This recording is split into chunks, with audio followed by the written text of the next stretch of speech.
¿Te ha parado para pensar que la Biblia contiene algunos ejemplos de situaciones que son absolutamente fantásticas? Y el tema aquí no es si usted cree en la Biblia como la palabra de Dios o no. Piensa en la Biblia por un momento como un libro que ha existido por literalmente en algunos casos miles de años y millones de personas lo han leído y estudiado y han encontrado una verdad ahí, sea esta verdad simbólica o literal. Ahí está una cantidad de conocimiento impresionante. Y usted tiene ejemplos de situaciones que son absolutamente fantásticas. Toma el caso, por ejemplo, de Moisés. Cuando hablamos de Moisés, todo el mundo piensa en abrir el Mar Rojo y sacar el pueblo judío del Egipto, y indiscutiblemente, si eso pasó de esta manera, realmente es algo fantástico. Pero piensa en algo un poco diferente que no se habla muy comúnmente. Cuando Moisés se retira al desierto para huir de una situación que había sucedido en el Egipto, él eventualmente encuentra a Dios en la forma de la garza que se llamaba.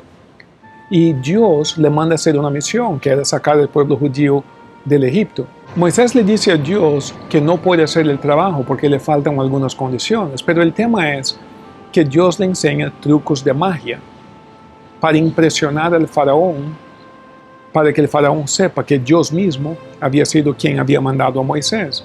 Y dice la Biblia que Moisés hace esos trucos de magia, pero el faraón no se impresiona porque los magos de las escuelas de magia del antiguo Egipto podían hacer lo mismo. Hasta que eventualmente Moisés hizo un truco de magia que los magos no podían hacer. Pero mi pregunta es, ¿qué pasa con esta escuela de magia que había en el Egipto en aquella época? ¿De qué estamos hablando? Eso está en la Biblia. Escuelas de magia.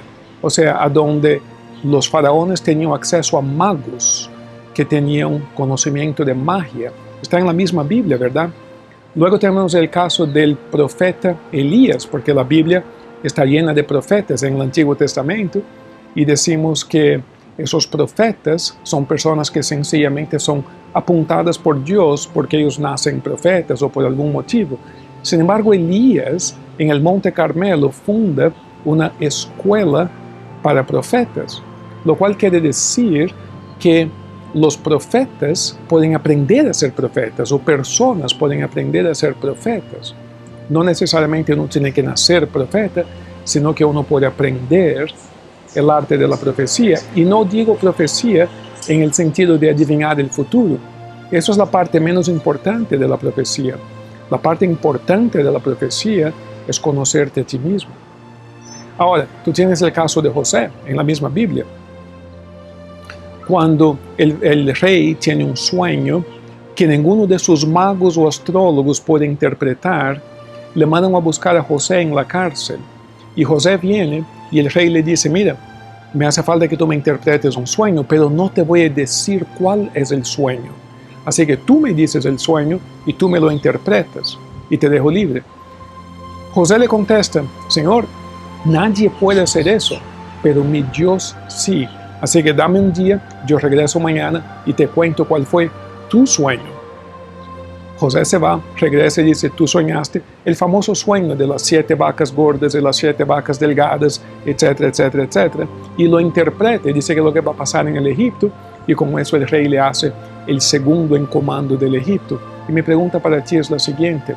Todos estos ejemplos, Elías con la escuela de profetas, las grandes construcciones como la pirámide, la esfinge, todo este conocimiento, ¿qué pasó con todo eso? ¿Te gustaría aprender?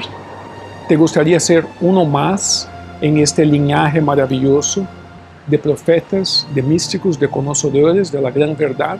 ¿Te gustaría conocerte a ti mismo hasta tal punto de poder reintegrarte con tu propio aspecto divino? ¿Te gustaría entender la vida como jamás has pensado posible antes? Yo te digo que este camino todavía existe.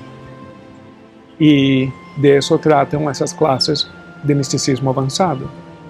Así que si este es un tema que le interesa, entre en el link ese que dice Learn More y podemos hablar de estas clases, como usted también puede conocerte a ti mismo.